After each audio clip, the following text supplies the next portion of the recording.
Bon, il y avait tellement à dire. Il y avait tellement à dire pour Amine.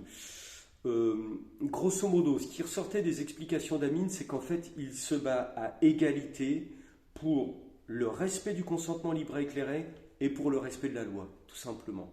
Et là, je peux vous dire que la juge, enfin, la présidente du tribunal administratif de Nantes, on ne sait pas ce qu'elle a pensé. Elle est restée hyper précise, mais c'est bon, c'est une présidente de tribunal.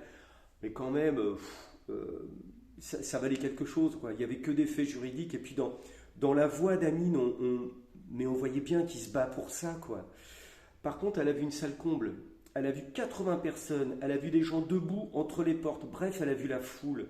Elle a vu que le peuple était là. Elle l'a vu face à elle. Une dame très calme, hein, mais présent au tribunal pour la vérité, représenté par Amine. Ça, je peux vous dire que ça veut dire quelque chose.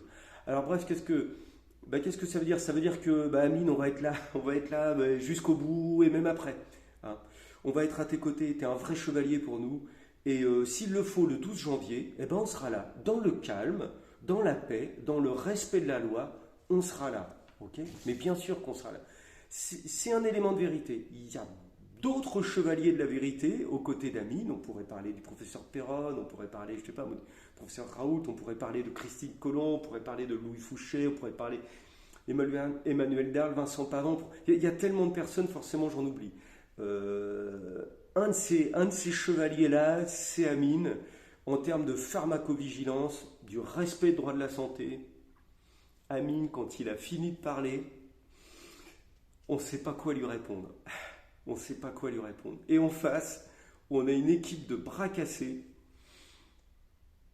Je sais pas ce qu'on peut répondre à ces gens-là.